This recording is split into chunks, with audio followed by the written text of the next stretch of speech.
जानना चाहता हूँ कि क्यों श्रीला भक्ति सिद्धांत सरस्वती ठाकुर को लायक गुरु या फिर सेठ गुरु के नाम से बुलाया जाता था। तो ये बात तब की जब कास्ट गोस्वामियों का बहुत प्रभाव था, और जो कास्ट गोस्वामी है वो कहा करते थे कि ब्राह्मण वही है जिसने एक ब्राह्मण परिवार में जन्म लिया है, और वो सिर्फ ब्राह्मण को अलाउ करते थे शालिग्राम की पूजा करने की, और वो कहते थे कि जो ब्राह्मण नहीं है वो शिष्यों को दीक्षा भी नहीं दे सकते थे।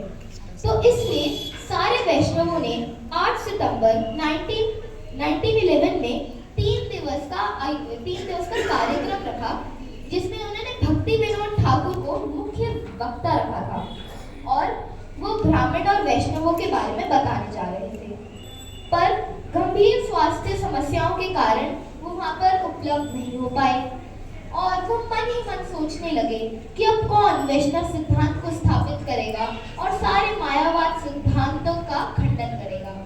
तभी श्रील भक्ति सिद्धांत सरस्वती ठाकुर ने एक पेन पेपर लेके एक नोट बनाया ब्राह्मणों और वैष्णवों के ऊपर, और जब उन्होंने ये नोट श्रील भक्ति विनोद ठाकुर को दिखाया तो उन्होंने खुशी से बोला, सरस्वती सरस्वती, अब तो हमारे वैष्णव सिद्धांत की स्थापना होगी और सारे अब सिद्धांतों का खंडन होएगा।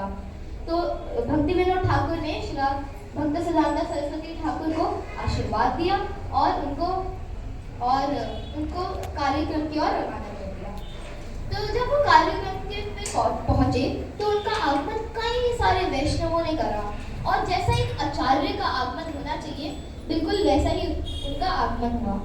तो स्टार्टिंग में उन्होंने ब्राह्मणों की प्रसन्नता के लिए शास्त्रीय प्रमाण देकर ब्राह्मणों के बारे में बताया कि जहाँ जहाँ ब्राह्मण जाते हैं वहाँ दशोदशाएं को पूछती हैं, ब्राह्मण जो होते हैं वो ब्रह्मा जी के अंश होते हैं।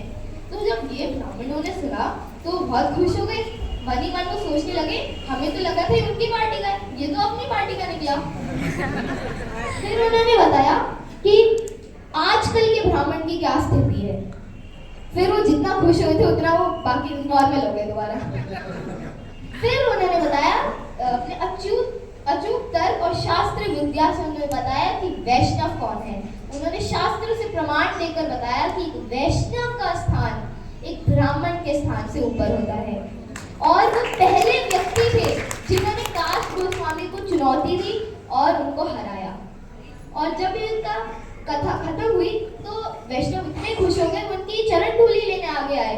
अब इतनी भीड़ हो गई कि पुलिस भी नहीं संभाल पा रही थी, तो पुलिस ने उनके जल से ही उनके चरणों का अभिषेक करा और वो जल ही सब पे छिड़क दिया।